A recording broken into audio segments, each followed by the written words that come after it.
My name is Bruce Caldwell, and we're very happy to have as our second speaker in the Hayek lecture series, Nicholas Wapshott. Let me just say that the lecture series is sponsored on campus by three different groups. I'm the director of the Center for the History of Political Economy, so that's one of the groups. The PP&E program, which is joint with UNC, is another sponsor. And thirdly, the Program in American Values and Institutions at Duke is a third sponsor. Thomas Smith Foundation is the foundation that provided the grant to get this series going. And just give you a heads up, our next speaker is going to be Douglas North, which will be on December 2nd. I think it's 4 o'clock on a Friday, so just let you know that a Nobel laureate will be coming. Now on to Nicholas. Nicholas has a book that I found out today has just sold out, so you may have a hard time getting it, titled Keynes Hayek, although I should emphasize there are, in fact, copies on display over at the Gothic bookstore. So if you want to be able to get it when no one else can, you're able to by being here at Duke. Nicholas has a distinguished career as a journalist. He's worked for a number of different newspapers, the Times of London, where he was the editor of the Saturday edition of the newspaper, among different other posts. The Observer, the Sunday Telegraph, the Sun. He was a senior editor for a while at Tina Brown's Daily Beast, which was a wonderful entry there. And currently writing for Reuters, a column for Reuters, sorry. The book he'll discuss today is Keynes Hayek, The Clash That Defined Modern Economics, but this is just the latest of a number of books, many of them political. He's done work on Margaret Thatcher, a book on the Thatcher-Reagan marriage, I guess was the way you put it, actually, right? Right, political marriage, right? As well as books on more popular figures, my favorite being Peter O'Toole. So with that, I'll turn it over to you. Thank you. Bruce, thank you very much indeed for your most generous introduction, and I must say I'm so glad to be here at Duke, and I'm very glad to see all your faces. And as I have only been able to say this for a month, so I still get a kick out of it, fellow Americans, I am very glad to be able to speak to you. I became a citizen a month ago, which is an excitement for me. You may already know the headlines, at least, of the story about the relationship between John Maynard Keynes and Friedrich Hayek, not least because there is a viral video, or a video that went viral, which has had 3 million hits on YouTube. If you haven't seen it, it's well worth looking at it, though probably it's worth knowing a little more about Keynes and Hayek before you see it, because it's otherwise a bit difficult to understand. But it turns out there is a huge appetite to know about these two men and their ideas and why they fell out with each other. Interestingly, usually when you get two very large movements, two conflicting movements, they clash either a century apart or a continent apart. For an author, I must say, I was very lucky because in this case, they were not only personified in two men whose names then bore the names of the philosophies that sprang from them, but they knew each other and met each other and fell out with each other and became what today you would call frenemies. I mean, they were very friendly around the edges of their lives, but when it came to the key differences, of course, they really didn't back down an inch from each other.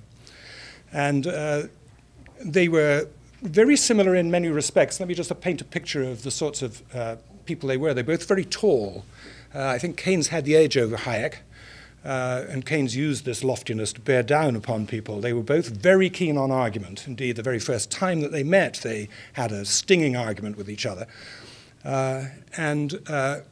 Otherwise, they were rather dissimilar, I suppose. The Englishman that Keynes was a particular sort. He was an academic, came from academic family in Cambridge, Cambridge being one of the most distinguished universities in Britain. He went to Eton, which is the school which traditionally teaches the children of the aristocracy and the ruling class. So he was immensely privileged. And what went with that was a sort of sense of noblesse oblige, that you should look out for people less fortunate than yourself. And that's the thing that really informed his view of the world. And it's certainly, he was also a man of some brilliance until Keynes, all economics in the Anglo-Saxon world anyway, was Marshallian. Marshall was the professor of economics at Cambridge, and he was the person who said to Keynes, who was actually studying mathematics, give up math and study economics. It's the coming thing, and you're a natural at it. And that's exactly how it turned out to be.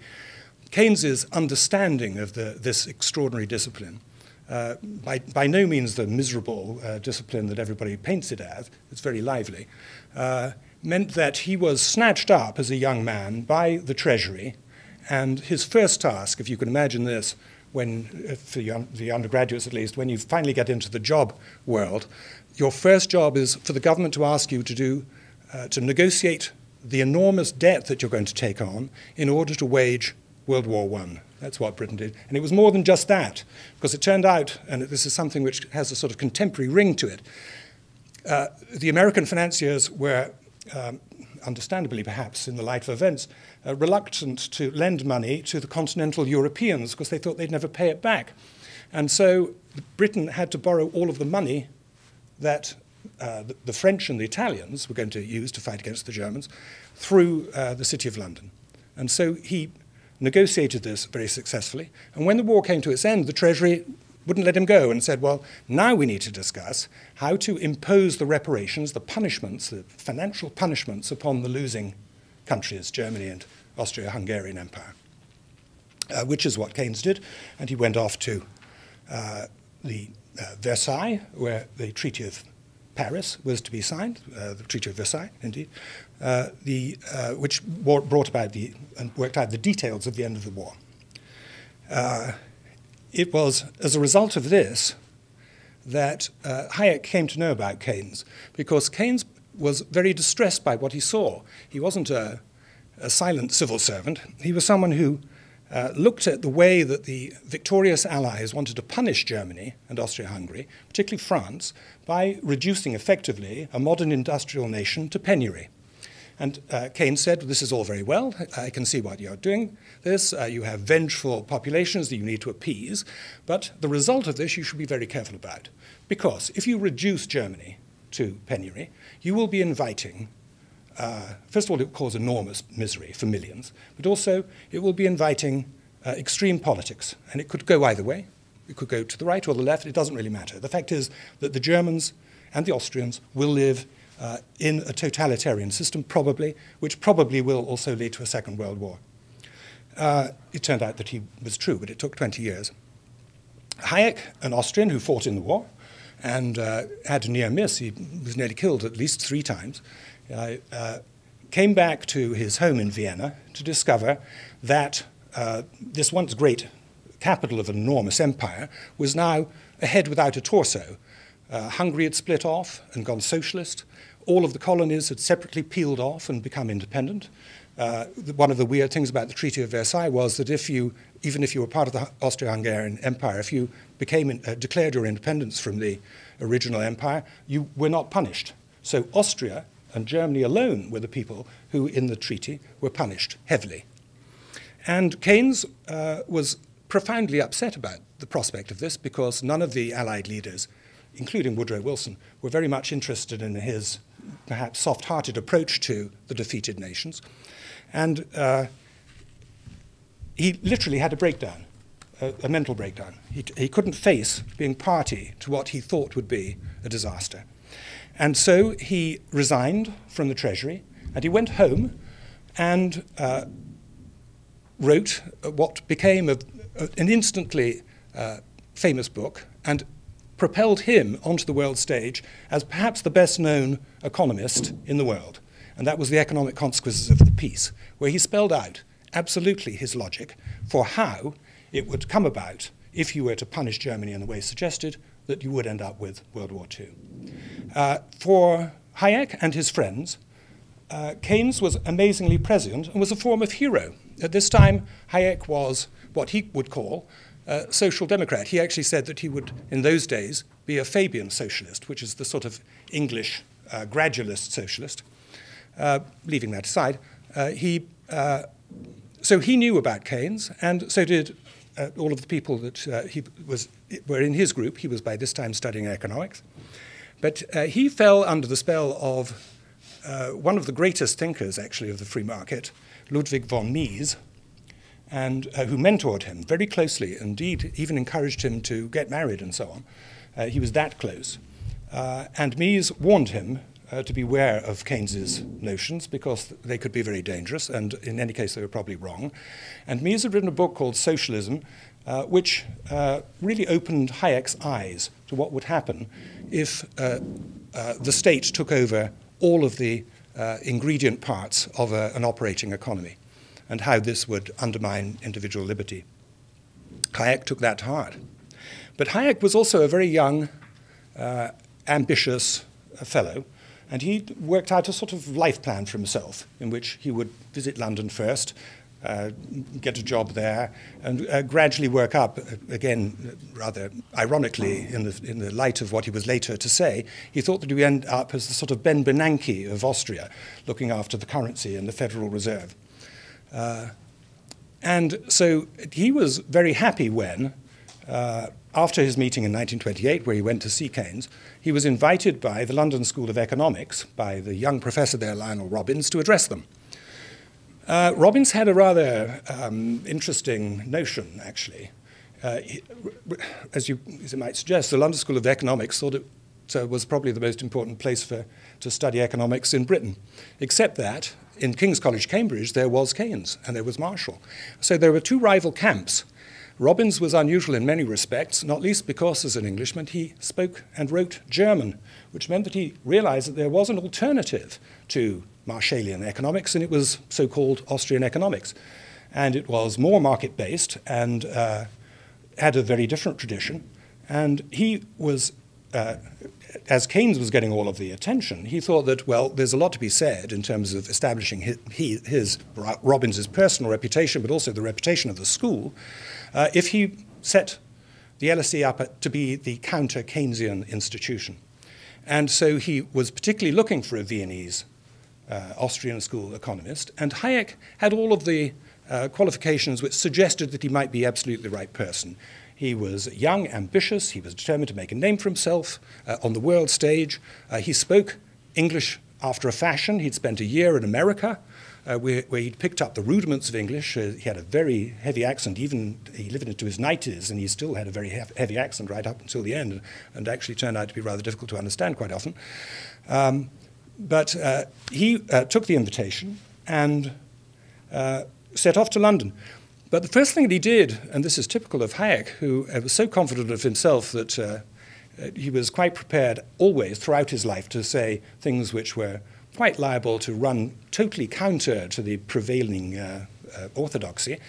He, instead of stopping first at the LSE, he went straight to Cambridge and addressed the Marshall Society. And it was filled with people who called themselves the Cambridge Circus, and they were all students of John Maynard Keynes. So Daniel went straight into the lion's den, and he tried to describe to him the Austrian notion and his own notions of the fluctuations, as he called it, of the business cycle, how inevitably things went up. Booms ended in busts, which went into booms and busts, and so it went on.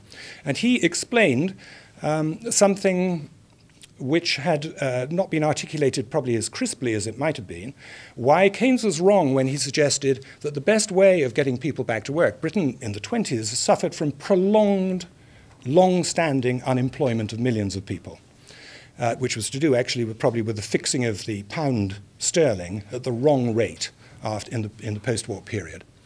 And so what Hayek explained was, in using rather like this, with I think it was black rather than the whiteboard, but he didn't help himself the fact that he had a very heavy cold, he had a very heavy accent, and he was mostly facing away from his audience. He wrote little triangles all over the blackboard, suggesting why, if you either set the interest rate inappropriately, which made money too cheap, which would suggest that you could expand industry and therefore take on jobs, or whether when the state started to employ people directly, why you would end up with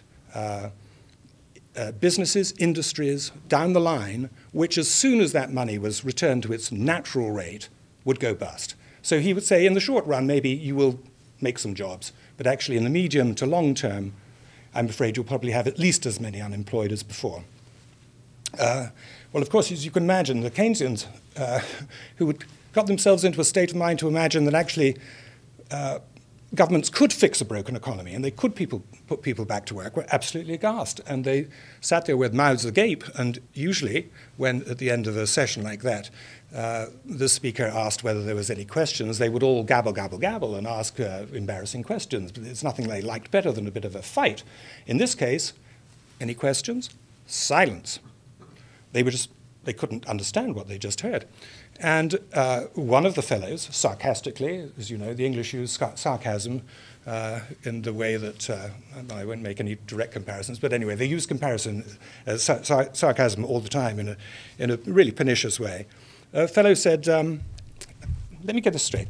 Are you suggesting that if I go out tomorrow and buy an overcoat, that this would actually contribute to unemployment? Is that what you're saying? And of course, it was sort of a trick question, but Hayek instantly said, yes, it would, you're quite right. But it would take me a rather long time for me to explain to you exactly why that would be the case. Anyway, Hayek retreated from this bruising encounter from the Keyneses, first encounter with the Keynesians, with the circus, and went back to the LSE, where over 5 nights he spelled out in profound detail to all of the LSE members. Robbins ensured that there was a packed audience of interested people from faculty and students, and that they should be a little conversant before they arrived so that they would understand what Hayek was saying. And he explained laboriously, night after night after night, exactly what Austrian economics meant and why the notions that were coming out of Cambridge were very likely to be wrong. That won him the approval not only of Robbins, but also the head of the LSE at the time, William Beveridge, the man who went on eventually to found the welfare state, or provided the intellectual foundation of the welfare state in wartime. And Beveridge, who didn't like Keynes very much too, said, he's our man, let's have him. So Hayek was appointed to the LSE, and the first job that Robbins gave him was to review Keynes's latest book. And I must say, the response was explosive. Hayek's attitude to it, it might be because of the translation. It might be because very often East Europeans, in Britain anyway, are slightly misunderstood. Their clipped accents and their clipped direct way of speech can sound, perhaps the terseness can come over as rudeness perhaps, but whatever it was, it certainly came over as rather more aggressive than one would normally expect one academic to talk to another.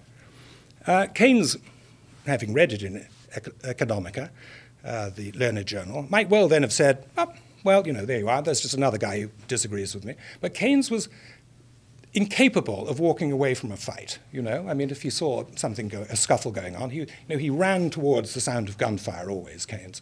And so he responded instantly. And Keynes, when roused, left Hayek in the shade when it came to rudeness. It was probably the most brutal, ill-mannered, ill-tempered assault that anybody had ever heard in the rather well-mannered world of economics, to the extent that people said, enough, you can't talk in this way. This is just appalling. You're bringing the whole of our tradition into disrepute. This is the language of the duello. You're fighting like Kilkenny cats. Why Kilkenny cats are more vicious than any other, I'm not quite sure. Anyway, and Keynes's response to Hayek was instantly met with a response by Hayek to Keynes's response in the same edition. Hayek was so eager to get on with it. And then there was a very lively correspondence between the two men. Like ping pong, it went very rapidly, sometimes 2 letters a day being fired, including even on Christmas Day, there were 2 letters a day. I mean, never mind that the post office today, you'd be lucky to get a letter at all over the whole of the holiday period, let alone 2 on Christmas Day. But they, it was, what was it about, you might ask?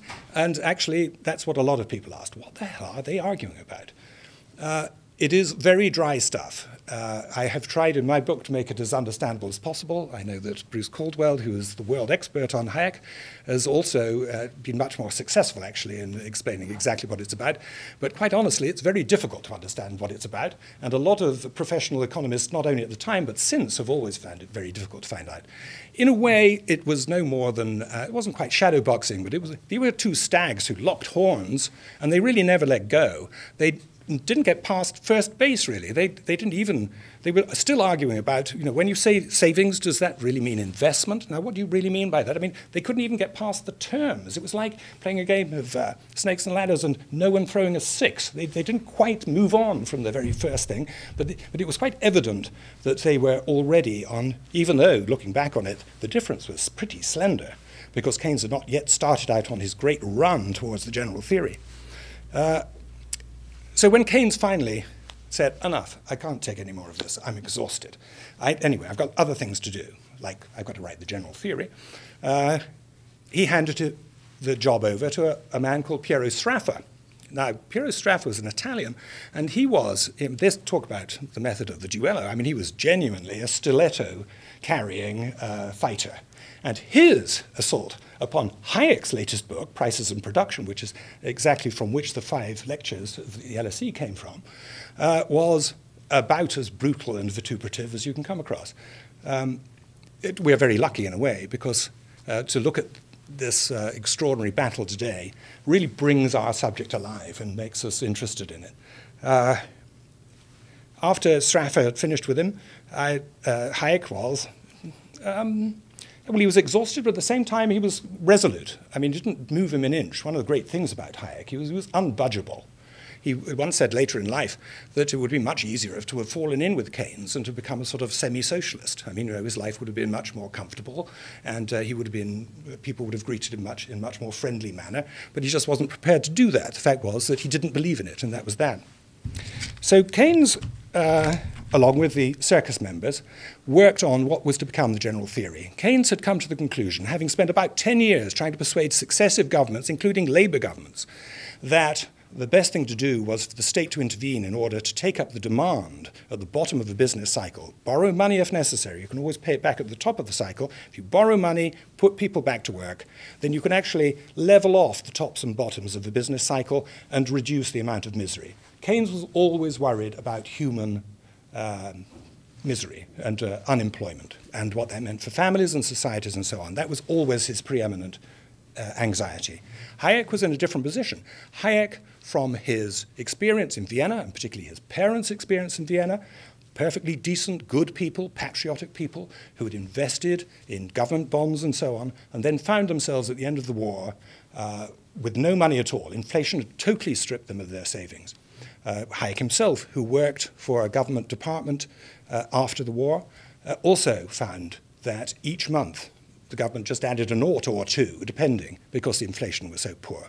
I don't think he literally took his salary home in a wheelbarrow, but he was exactly the sort of person that when we talk about those rampant inflation both in Germany and Austria directly after World War I, that's exactly the sort of person that he was. He was someone who just had to take a larger suitcase, if it was in cash, every month. So Keynes had failed to persuade successive governments. He'd done it in a number of ways. Keynes was such a genius, and by the way, amazingly charming. Everybody described it. Let's say something. Even Hayek said that his seductive eyes and his mellifluous voice was very difficult to resist.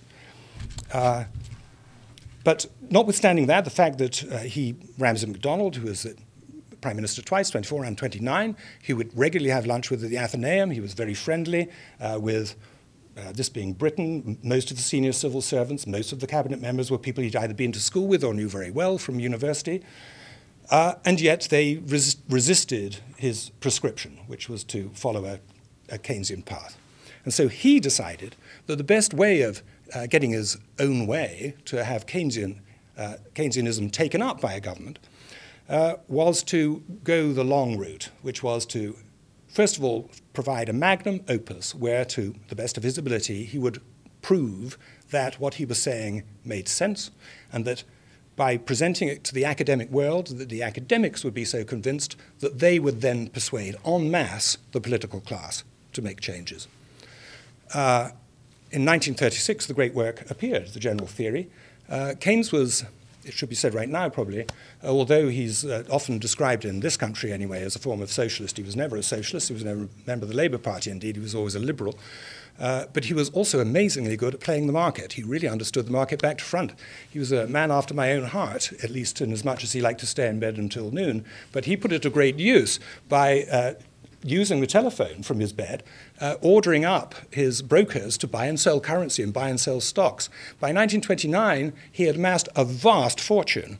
So it's also true to say that he'd made a vast fortune for other people, for King's College itself, still to this day, has a huge trust fund from which comes from Keynes. One of the many things that Keynes did in his life was to be the bursar of King's College and ran their accounts.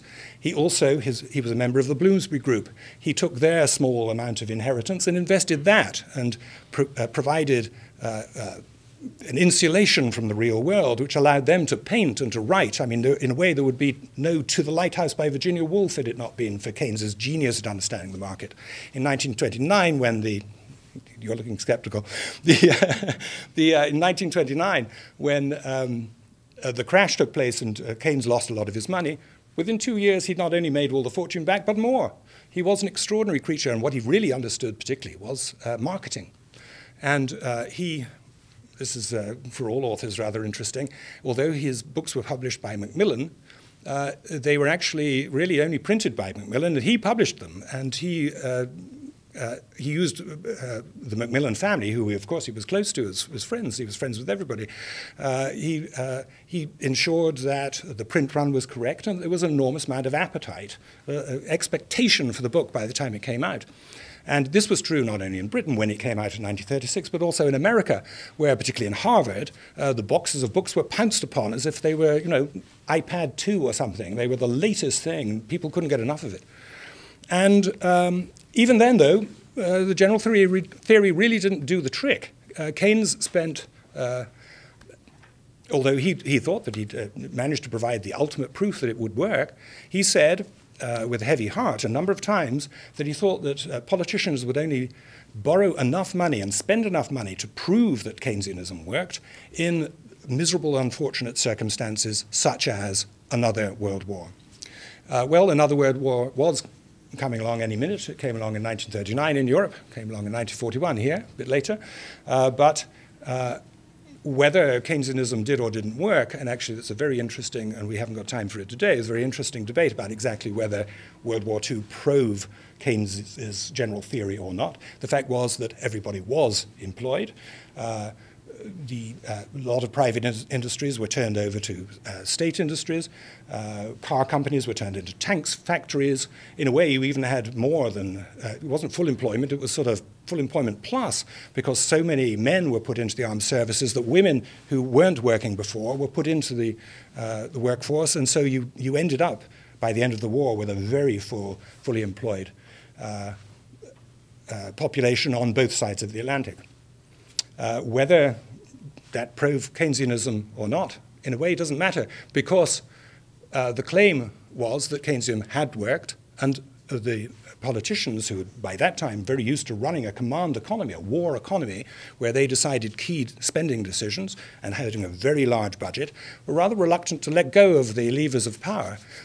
And also, they had worked out that actually, if you started manipulating public finances, you probably could keep the economy booming and more buoyant than it might normally be by general manipulation of various elements of the economy. For Hayek, in 1936, the obvious thing actually would have been to come out with the perfect counter-argument against the general theory. That was his great opportunity. He was between 36, 38, in there somewhere. If he'd decided that that's what he was going to do, he could have done it. He didn't. And that silence, I must say, has allowed us, even to this day, to continue debating whether Keynes or Hayek was right, because he could have snuffed it, if I imagine, or at least he could have at least held it up for a little while. But he himself was in the middle of his own magnum opus, and he was slightly irritated by the distraction. And in any case, Lionel Robbins, his affections had rather drifted on to other people by that stage, and he wasn't given the opportunity which I wish he had been, because it would have been very interesting, and our story would have been very different. As it turned out, Hayek and Keynes became very friendly. Well, say very is too much. They became friendly enough. They were senior common room pals, you know, the way that faculty members can be very friendly even though they might have profound disagreements over various issues. And when in the war the LSE was bombed, or it was bombed out of Houghton Street, and they went to take an empty Cambridge College because so many of the young men had gone off to the war, this was typical of John Maynard Keynes. He said, "Oh, Friedrich, you won't be happy in that place. Why did you come into King's?" And he found a suite of rooms in King's. So the two of them then shared the high table in King's on a regular basis throughout the war. I won't necessarily go into the dispute. Bruce and I are on a very interesting email ping pong about whether or not Keynes and Hayek shared fire guarding duties on the same night on the roof of King's College Chapel. To be continued. We'll let you know what the result is. But anyway, they combined together in a number of things, including things like whether there should be rationing. They both actually came to the conclusion there shouldn't be rationing, and they both also came to the conclusion that maybe the best thing to do would be to levy people's wages and salaries, but to, instead of spending the money directly on the war, what we would do is notionally put the money into a trust fund. There was a distinction between whether you put it into government bonds or whether you put it into stocks and shares, so that after the war was over, what Keynes was worried about was that as soon as you withdrew the government money, that the economy would return to the misery of the 1930s.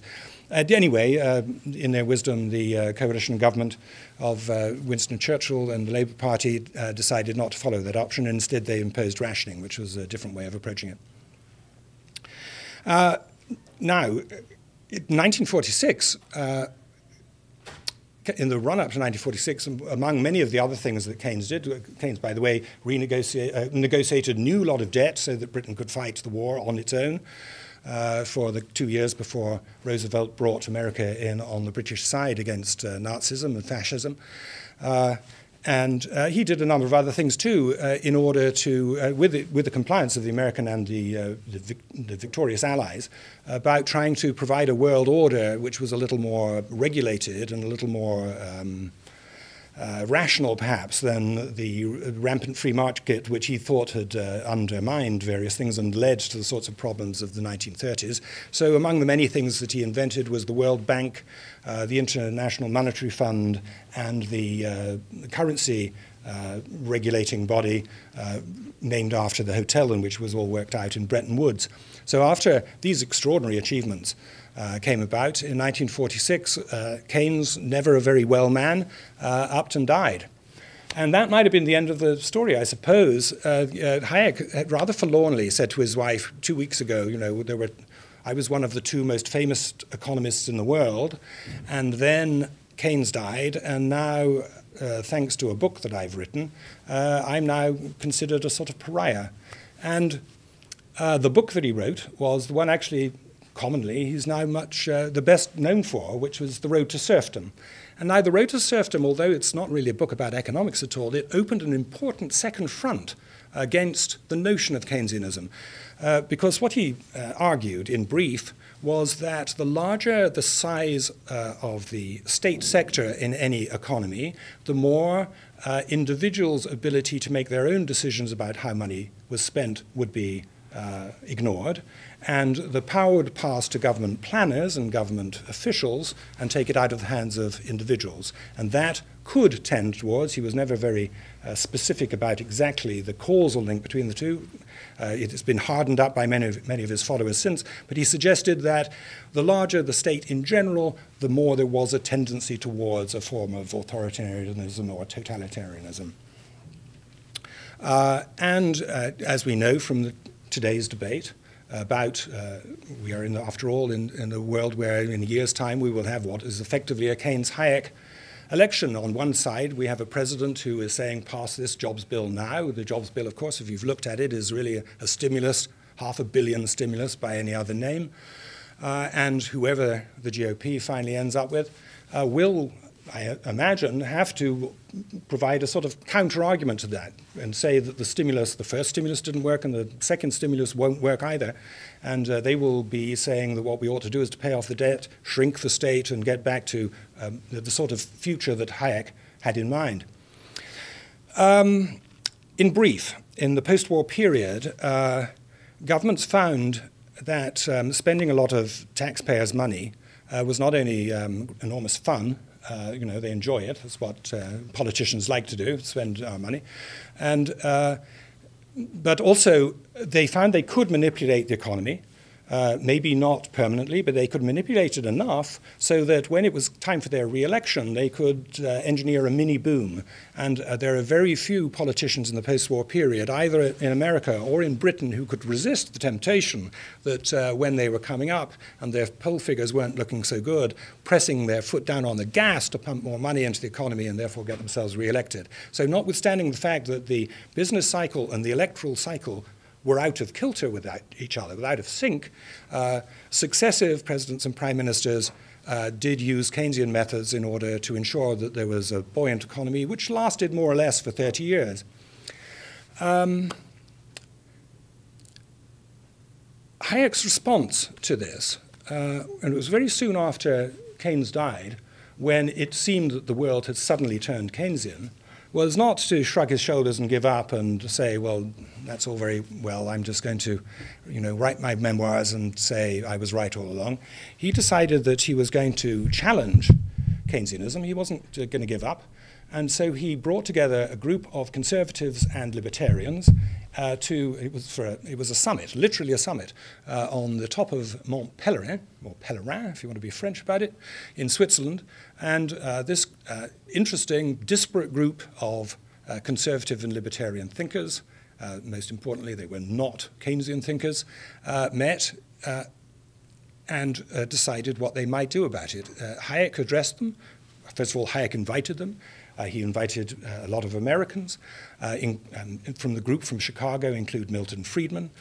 And he said to them, and taking really a leaf out of Keynes's book, we're going to have to do the long haul here. I don't want any of you to get involved in politics. I don't want you to join political campaigns. They're a waste of time. What you must do, what we must do together is generate a body of work which eventually will convince people that Keynesianism will go wrong. And by the time that Keynesianism did go obviously wrong, in the mid-70s, when stagflation took hold, when this miserable combination of poor or dropping economic growth and rampant inflation combined together, by that time, Milton Friedman, at least, one of the disciples of Hayek, if not a direct Hayekian himself, was in a position to provide an alternative to Keynes which allowed politicians to at least purge inflation from the economy. The next 30 years wasn't entirely Hayekian, but it certainly wasn't Keynesian. And in terms of the Mont Pelerin group, I think that they would consider that the following 30 years were more to their liking than ever before, at least to the 3 decades of Keynes. Where does this leave us? It leaves us in 2008-9, when many of the things which Hayek would have encouraged, and he was, by the way, the great inspirer of both Margaret Thatcher and Ronald Reagan, which is how I got particularly to become interested in his thought. They both read Hayek, and indeed Mrs. Thatcher used to go round with a copy of, I think it was the Constitution of Liberty, in her handbag, which was a formidable object, rather like a Birkin bag, it was more like a suitcase. And on her first meeting with the Conservative Party was a benign Keynesian consensual party until she took it over, and then she turned it into a much more ideological party, which was rather unusual for the Conservative Party, which was designed to win elections, not to impose a certain form of theoretical future upon the country. She met the Conservative Research Department, all of whom were Keynesian, and when they told her what they had in mind, she zipped out her constitutional liberty, slapped it on the table and said, "That's what we believe."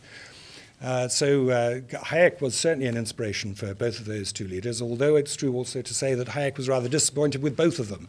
And whenever anybody said, well, of course, you advise Mrs. Thatcher, he would always say, would like to point out straight away, I am not an advisor to Mrs. Thatcher.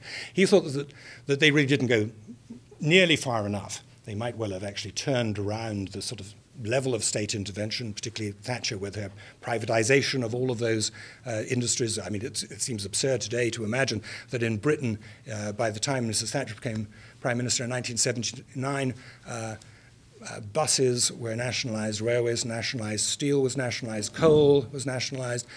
I mean, endless. The airplanes, British Airways was state-owned. She sold all those things off and tried to reduce the power and the size of the state. Anyway, let's move on to 2008-9. Exactly the cause of this, of course, everybody's still fighting about it. There are another 2 books every week explaining exactly why it happened and so on. But there's no doubt in the last 10 years, the Alan Greenspan years, Greenspan himself was familiar with Hayek and certainly wasn't a Keynesian. He did what a lot of people are suggesting right now, which is that it was government regulation which got in the way of businesses being able to expand at the rate that they should, which would lead to economic growth, which would lead to jobs. And the course of his reign at the Federal Reserve, he removed a lot of the regulations on banking, which may or may not have, it's a very interesting debate, have led to the bubble of housing, which resulted a result of cheap credit, and also the invention of all sorts of interesting financial objects, default swaps and so on, which disguised the nature of the risk involved in lending money to people, and particularly lending money on to other banks and so on. And so there we have it. We have a world which 80 years ago, these two men fell out over. Their battle lines were very clear. It was not resolved at the time. The Keynesians thought they had resolved it by the end of the war. It turned out that they hadn't resolved it. Hayek was right when he said, it's only a matter of time before it becomes evident that if you carry on in this way, it'll all go terribly wrong.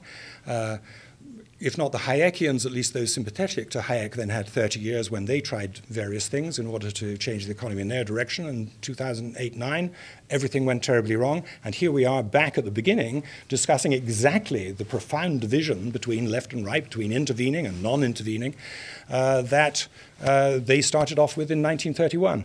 And for me, of course, it makes a very neat, round story, but no Hollywood ending, I'm afraid. And I should also say, by the way, that this is really not jeopardy. There's no real answer. When people say, who was right? You know, you've read all about this. Who was right? These are notions. These are constructs in order to explain the way the world spins. And there probably never will be a right answer. Indeed, Hayek always argued that economics, if you read one thing, please read Hayek's 1974 Nobel prize-winning speech, where he apologizes on behalf of all of the economists in the world and said what a great mess had been arrived at as a result of their inadequate understanding of the way that economics worked in the real world. And Hayek was a pessimist in many respects. I think he said, actually, there's very little that we genuinely know. And one of the few things we know about is the price mechanism. And the price mechanism means that at least 2 people agreed on something. But everybody agrees in different ways, and all of the prices are very difficult.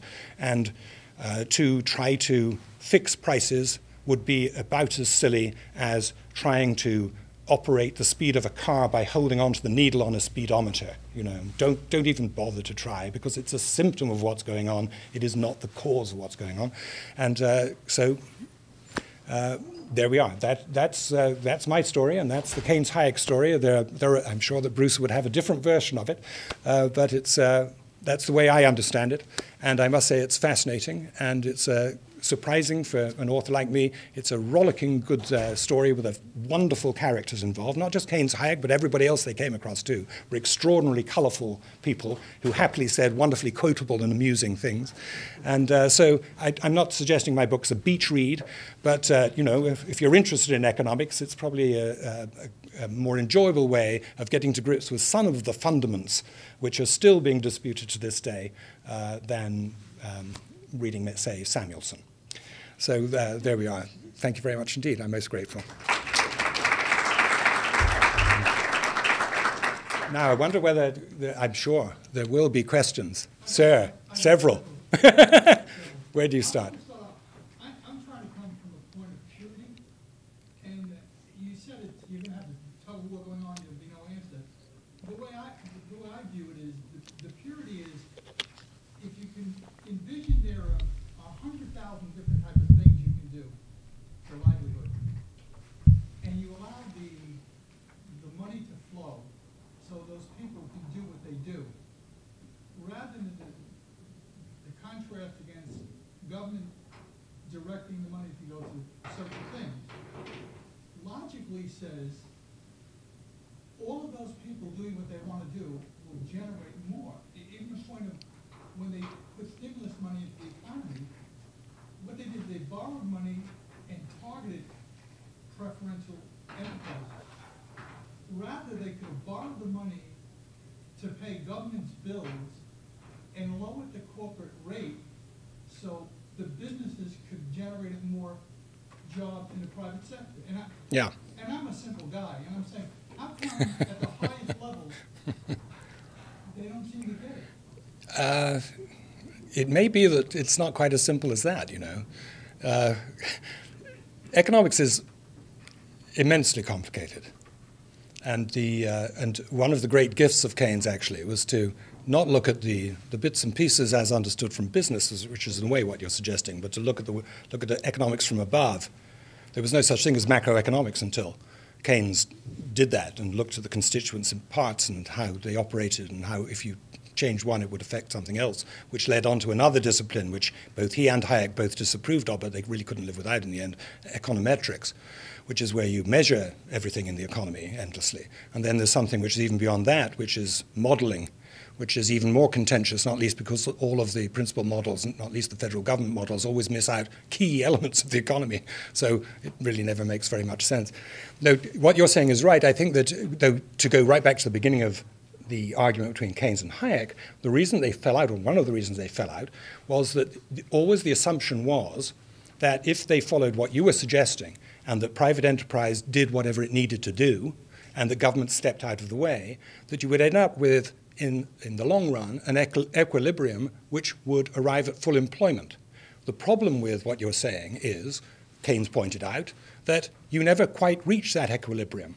And having had 10 years of chronic unemployment in Britain, he said, the long run never arrives, as he said, famously. In the long run, we're all dead.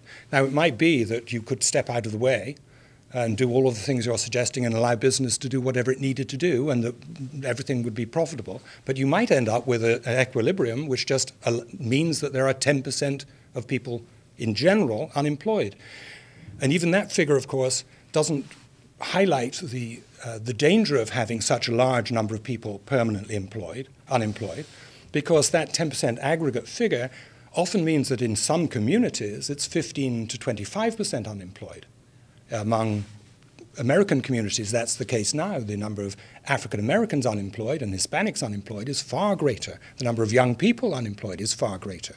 And so the strains on political society and the pressures on politicians to try to alter that, to ensure that everybody is unemployed, is exactly where the story began.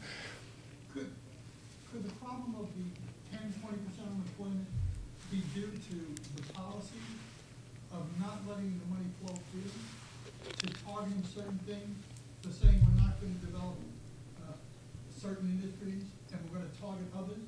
I mean, the industries they're going to have done nothing for the 20% unemployment.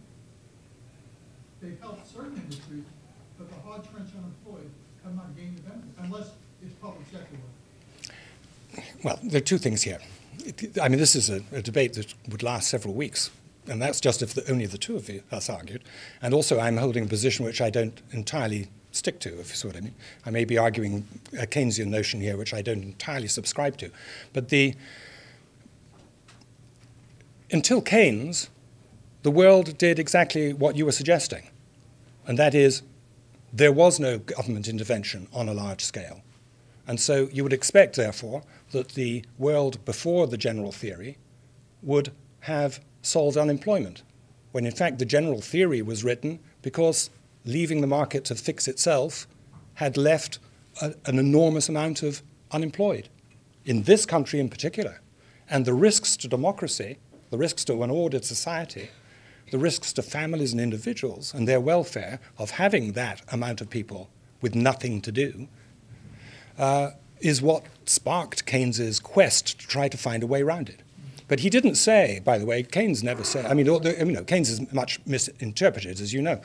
He was in a group of Keynesians, and he wrote back to his wife, Lydia, "I've just had a meeting. I was the only non-Keynesian there." So, I mean, there are many Keynesian views as there are Keynesians. And that's the other thing that was always said by, actually it's attributed to Winston Churchill, though I can't source it. But let's say he did say it, because it's a funny thing to say. I mean, it's what journalists call too good to check. What Churchill is meant to have said is that if you have two economists in a room, you have two opinions. Unless, of course, one of them is Mr. Keynes, in which case you have three.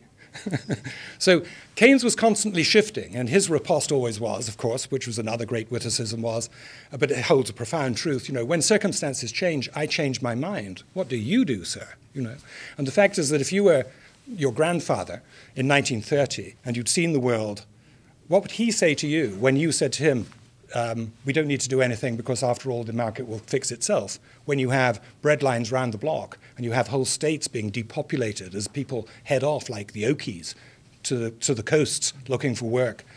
One of the things about democracy, representative democracy, is that people blame the people they vote in if things go wrong. So Obama will get turfed out unless he can lay the blame on someone else for the unemployment, which is what he's busily doing right now. And the corollary about representative democracy is that when you elect people to DC, they feel they have to do something because they're hanging around doing things. That's what politicians do. They pass things. I can imagine that if you would change the Constitution and you have a 6-year presidential term and you ensure that Congress only sits for 2 weeks per presidential term, then you may well get things fixed eventually. But we have a divided government now, and when you have a divided government, look at Europe, look how divided that is. It's very difficult to get anything done, let alone the right thing done. The other key thing, by the way, that Keynes said was that governments shouldn't do what the private sector does, even if it's doing it badly. The government should invest in things that no one else would do, and that's why we're talking. That's why Eisenhower built roads. Infrastructure is great. No one else is going to do that. There are many things that governments will never touch. A lot of education governments don't touch. In this country, they don't touch much of education, it strikes me. And so there are all sorts of things you can do. And that is also supply-side stuff, by the way. If you really want a booming economy, then you have to ensure that the industry and business is able to work as freely and as efficiently as possible. And you can only do that with good communications, also with a safe environment. Hayek would agree that at least the duty of the state is to protect society from its enemies abroad and enemies within. Though Hayek, much misunderstood, and I think Glenn Beck, who popularized The Road to Serfdom, didn't read the whole of it, because there is a key part of it which says that, as far as Hayek was concerned, that a state should provide universal health care and should ensure that homeless people were housed and that people at least had the basic needs in order to live life. So, which allowed Keynes, of course, who read The Road to Serfdom on his way to Bretton Woods on the ship across, and wrote him a very glowing letter saying, many congratulations, it's a really profoundly useful and interesting and good book, and I'm so glad that you have written what you've written, very good arguments. But of course there was always the but. He said, but I notice you say that the state should provide these various services. So he said, so it's not a matter of absolutes at all, is it? It's a matter of where you draw the line, where the state stops. So that's actually what we're arguing about. And when it comes to it in practical politics, of course, that's what today's debate about, is have we drawn the line in the right place? Is there too much state intervention? I think that somebody like Larry Summers would say, when there was a booming economy under Clinton, I said to Clinton, pay off the debt as fast as possible. You've got the money. Let's get that out of the way. We won't have to waste all that money paying back the interest on the debt. But now, in the trough, when despite attempts to get the economy moving, it's not going, he said, different circumstances, different policies. And fascinating what you're saying, but it's profound stuff. That's why I say there's no answer, I'm afraid. No clear answer. Sir. Thank you. I find this very fascinating because the catastrophe that struck us in 2007, 2008 sent me personally scurrying back to the classical economics textbooks to see what they might have to say to us, including books like F.A. Hayek and Henry Hazlitt, for that Bastiat. And so I see the collision that you talk about. George Washington in this country warned us against ungenerously throwing our debts on future generations. And one of the things that has concerned me a great deal as a father is that I'm beginning to feel like my generation has lived well for the net effect of their generation living less well. And Henry Hazlitt warned about the notion of temporal impacts of government policy when economics is tinkered with, if you will. So I wonder what either of these gentlemen would have said about the net impact of intergenerational debt impact, sovereign debt impact, that has come as a direct result of government intervention in the economy. Well, of course, Keynes didn't assume that it would move from one generation to the next. He assumed it would move, that you would take debt at the bottom of the business cycle, and I don't know how many business cycles there are in a generation, but several, and at the top of the business cycle, when everybody was back employed, they could pay their taxes, which would then pay off the debt. So he never envisaged that there would be a time when you would stack debt upon debt upon debt. That's to do with a succession of weak decisions by successive presidents and prime ministers around the world who have taken debt, and they've continued to hold too much debt because it suited them and their re-election prospects mainly. I mean, this is almost a selfish thing on their behalf. One of the rare presidents who did the decent thing and paid off the debt at the right part of the cycle, even though it didn't suit his party, was Dwight Eisenhower. And Richard Nixon, who may have succeeded him as president, was blamed for such continent behavior and blamed Eisenhower for the rest of his life for having postponed his arrival into the White House just because Eisenhower had done the honest and good thing. So debt in itself, isn't necessarily bad. I mean, after all, one person's debt is another person's credit, and we also depend upon credit, don't we? I mean, those of us who invest depend upon somebody borrowing, and if there wasn't credit in a society, then you wouldn't have. I mean, we all live several months, if not years, ahead of where we might be, because we've sped up economic activity by investing in things now, which, if we had to save before we invested, would have come way down the line. Keynes is blamed for all of the debt.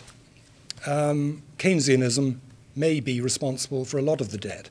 But the argument today isn't actually whether we pay off the debt. I think that both Keynesians and Hayekians say you should pay off the debt. It's a matter of how soon you pay off the debt.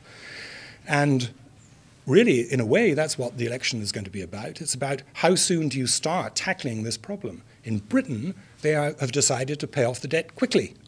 And they've also decided, simultaneously, at the bottom of the business cycle, to raise taxation, not necessarily on the rich, which is the American preoccupation. They've raised it on spending. So demand has crashed. High streets are going bankrupt. Stores are going bankrupt. So the fast way of paying off the debt actually is to get everybody back to work and get them to pay their taxes. Then you can afford to pay off the debt. But you've got to get them prosperous first. If you don't have them prosperous, and if you have a responsible society that ensures that people, and particularly their children, are not going to starve, then it may cost more to finance unemployment than to finance employment. May I have a Yeah, do. rejoinder? Sure. It's actually 4 o'clock, and I wanted to see if there was maybe one last person who had a question. If not, then your rejoinder is fine. But I'm sorry. Here's one. I'm sorry. I'm answering these questions far too long, but they, as you know, it's not easy. Sir. This is a proposition for you that the lecture of Keynes versus Hayek, right? Politics versus economics. Okay, and you kind of go, what I'm saying is, yeah, Lucas and Sargent, right? The essay after Keynesianism, Boston Fed, 1977, which they basically said, I mean, you can glean out of it what you want. I see the Keynesian, Keynes just wrote his own opinion. It was his opinion, okay? And that Keynes was wrong, and all markets generally do clear, and that market participants do work in their own self-interest. But then there's a little known book, I mean, it's not in this library at Duke, it's by the libraries they have, The Invisible Hand of Economics and Politics by Milton Friedman, 1981, which was a lecture like this in Malaysia, right? Which he said that, basically Keynes convinced politicians, economists, academics, that they could fiddle with the levers of the economy to create outcomes, right? Yeah. So, basically, if you read that it's a 34-page book. It's very short. Okay. But that Keynesian became politics. It's a political philosophy rather than an economic philosophy. And that, like you spoke about funds spending money and heading into elections and things like that.